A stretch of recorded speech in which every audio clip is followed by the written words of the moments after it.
বলা যায় যে হেমন্ত এসেছে রাজ্যে। আবহাওয়া দপ্তর সূত্রে জানা গিয়েছে, উত্তর পশ্চিম ঝাড়খণ্ড এবং তৎপার্শ্ববর্তী অঞ্চলে অবস্থানরত সুস্পষ্ট নিম্নচাপ অঞ্চলটি ইতিমধ্যেই সাধারণ নিম্নচাপে পরিণত হয়েছে। বর্তমানে সেটি পশ্চিমবঙ্গের উত্তরের দিকের জেলা এবং তার পার্শ্ববর্তী অঞ্চলে অবস্থান করছে। সমুদ্রপৃষ্ঠ থেকে 3.1 কিলোমিটার পর্যন্ত বিস্তৃত ঘূর্ণাবর্তটি আগামীতে আরও দুর্বল হয়ে পড়বে। আজ সমগ্র বাংলায় গড়ে সর্বোচ্চ তাপমাত্রা থাকবে 30 থেকে 32 ডিগ্রি সেলসিয়াসে এবং গড়ে সমগ্র বাংলা জুড়েই সর্বনিম্ন তাপমাত্রা থাকবে 24 থেকে 26 ডিগ্রি সেলসিয়াসে। সাধারণত মেঘলা আকাশ দেখা যাবে। হালকা থেকে মাঝারি বৃষ্টির সম্ভাবনা রয়েছে দু একটি জায়গায়। উত্তরবঙ্গের জেলাগুলির দু একটি জায়গায় বৃষ্টি বা বজ্রবিদ্যুৎ সহ বৃষ্টিপাতের সম্ভাবনা রয়েছে। তারপর আগামীকাল থেকে উত্তরবঙ্গে শুষ্ক আবহাওয়া দেখা যাবে। এদিকে দক্ষিণবঙ্গে আজ থেকে আগামীকাল পর্যন্ত মূলত শুষ্ক আবহাওয়া থাকবে। তবে ফের একবার বুধবার থেকে আবহাওয়ায় পরিবর্তন আসবে। উপকূলবর্তী জেলাগুলি সহ দক্ষিণবঙ্গের বিস্তীর্ণ এলাকাগুলিতেই রয়েছে বৃষ্টির পূর্বাভাস। তবে আজ থেকেই আবহাওয়ায় কিছুটা উন্নতি হতে দেখা যাবে। আগামী 2 দিনে কম হবে কিছুটা তাপমাত্রাও। তবে এখনই শীত যে প্রবেশ করবে বাংলায়, এমনই পূর্বাভাস পাওয়া যাচ্ছে না আবহাওয়া দপ্তর থেকে। আগামী 2 থেকে 3 দিনে তাপমাত্রা কিছুটা কম হলেও এখনই শীতের অনুভূতি পাওয়া যাবে না। অন্যদিকে আবারও একবার বৃষ্টির সম্ভাবনা রয়েছে বুধবার থেকে। বুধবার বৃষ্টির সম্ভাবনা উপকূলবর্তী জেলাগুলিতে। উত্তর ও দক্ষিণবঙ্গের বিস্তীর্ণ এলাকাতেও এই বৃষ্টির পূর্বাভাস। আজ দক্ষিণবঙ্গে কম বেশি বৃষ্টির সম্ভাবনা রয়েছে। তবে বেশিরভাগ জেলাতেই আংশিক মেঘলা আকাশ এবং শুষ্ক আবহাওয়া দেখা যাবে।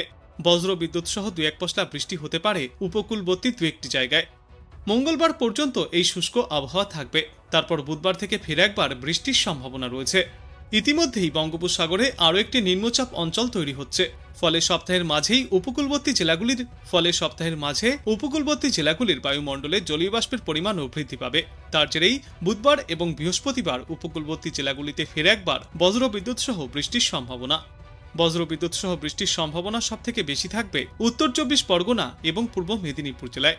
বৃহস্পতিবার বৃষ্টির সম্ভাবনা পূর্ব মেদিনীপুর, উত্তর ও দক্ষিণ 24 পরগনায়। আজ কলকাতা এবং পার্শ্ববর্তী এলাকাগুলিতে আংশিক মেঘলা আকাশ দেখা যাবে। দুপুর নাগাদ বজ্রবিদ্যুৎ সহ বিক্ষিপ্তভাবে হালকা বৃষ্টির পূর্বাভাস রয়েছে। তারপর আগামীকাল পরিষ্কার রোদ ঝলমলে আকাশ দেখা যাবে সমগ্র বাংলাতেই।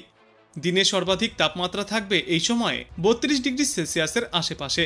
সর্বনিম্ন তাপমাত্রা থাকবে 25 ডিগ্রি সেলসিয়াসের আশেপাশে। দক্ষিণবঙ্গে সামান্য ছিটেফোঁটা বৃষ্টির সম্ভাবনা রয়েছে আজ। অন্যদিকে উত্তরবঙ্গের কয়েকটি জেলায় আজ বিক্ষিপ্তভাবে ভারী বৃষ্টির সম্ভাবনাও বজায় থাকবে। বৃষ্টির পাশাপাশি উত্তরবঙ্গের কয়েকটি এলাকায় 30 থেকে 40 কিলোমিটার গতিতে দমকা ঝোড়ো বাতাসও বইতে পারে। তারপর আগামীকাল থেকে উত্তরবঙ্গের আবহাওয়ায় আসবে বড় পরিবর্তন। শুষ্ক হতে শুরু করবে উত্তরবঙ্গের আবহাওয়া। মৌসুম ভবন আগেই জানিয়েছিল এবছর অতিবর্ষণের কারণে শীতের দাপট কিছুটা বেশি থাকতে পারে। তবে নভেম্বরের প্রথম সপ্তাহে শীতের কোনো আমেজই তেমন বোঝা যাচ্ছে না সমগ্র বাংলায়। বিশেষজ্ঞরা মনে করছেন আপাতত ডিসেম্বরের আগে ভালো ঠান্ডা পড়ার কোনো সম্ভাবনাই নেই। বর্তমানে সক্রিয় নিম্নচাপটি দক্ষিণবঙ্গ হয়ে বাংলাদেশের দিকে সরছে। ফলে আজ থেকে আগামী 3 দিনে বৃষ্টির সম্ভাবনা তুলনামূলক কম। তবে উত্তরবঙ্গের পরিস্থিতি এখনও অনিশ্চিত। সেখানে বিক্ষিপ্তভাবে ভারী বৃষ্টির সম্ভাবনা থেকেই যাচ্ছে। বিশেষত পার্বত্য এলাকায় ধস নামার ঝুঁকিও থাকছে। ঘূর্ণিঝড় মন্থার অবশিষ্টাংশ ইতিমধ্যেই নিম্নচাপ আকারে ঝাড়খণ্ড থেকে বিহারের দিকে সরে গিয়েছে। ফলে তার প্রভাব এখনও কিছুটা থাকলেও আগামী 24 ঘন্টার মধ্যেই তা আরও দুর্বল হয়ে পড়বে। অন্যদিকে আজকের মধ্যেই বঙ্গোপসাগরে নতুন করে নিম্নচাপ তৈরির ইঙ্গিতও মিলেছে। আগামী 5 থেকে 6 নভেম্বরের মধ্যে উপকূলবর্তী জেলাগুলিতে এই নিম্নচাপের জেরে ফের একবার বৃষ্টিপাতের সম্ভাবনা। নভেম্বর মাসের এই প্রথম সপ্তাহে রাতের তাপমাত্রা বেশি কম হবে না। অন্যদিকে মোটামুটি রৌদ্র উজ্জ্বল আবহাওয়ায় দেখা যাবে দুই বাংলার সর্বত্রই। দক্ষিণবঙ্গের কয়েকটি জেলাতে বিক্ষিপ্ত বৃষ্টির সম্ভাবনাও রয়েছে। তবে সপ্তাহের শুরুর দিকটায় মূলত শুষ্ক আবহাওয়াই থাকবে সর্বত্রই। আকাশ থাকবে পরিষ্কার। বুধবার এবং বৃহস্পতিবার ফের বজ্রবিদ্যুৎ সহ বৃষ্টির সম্ভাবনা থাকছে উপকূলবর্তী এলাকাগুলিতে। বিশেষত দক্ষিণ 24 পরগনা, উত্তর 24 পরগনা এবং পূর্ব মেদিনীপুর জেলায় এই বৃষ্টির সম্ভাবনা সবথেকে বেশি। উত্তরবঙ্গেও আজ হালকা থেকে মাঝারিভাবে বৃষ্টির সম্ভাবনা রয়েছে। ঘন্টায় সর্বোচ্চ 30 থেকে 40 কিলোমিটার বেগে দমকা ঝোড়ো হাওয়াও বইতে পারে। তারপর আগামীকাল থেকে বৃহস্পতিবার পর্যন্ত উত্তরবঙ্গে পরিষ্কার ও শুষ্ক আবহাওয়া থাকবে। সব মিলিয়ে নভেম্বরের শুরুতে বৃষ্টি যেমন থামবে না, তেমনই শীতের আমেজও আসছে না। আবহাওয়া দপ্তর জানিয়েছে ঠান্ডার আমেজ পেতে ডিসেম্বর পর্যন্ত অপেক্ষা করতেই হবে বাংলাবাসীকে।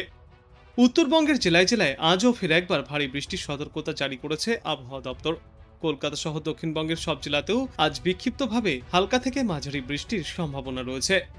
বাতাসে জলীয় বাষ্পের পরিমাণ বেশি হওয়ায় নভেম্বর মাসের এই প্রথম দিকেও শীতের লেশ মাত্র নেই। আর দিনের তাপমাত্রার পারদে এই মুহূর্তেই বিশেষ কোনো পরিবর্তনেরও সম্ভাবনা নেই। তবে মঙ্গলবার থেকে বাতাসে জলীয় বাষ্পের পরিমাণ কম হতে শুরু করবে, ফলে রাতের তাপমাত্রা ফের কিছুটা কম হতে পারে।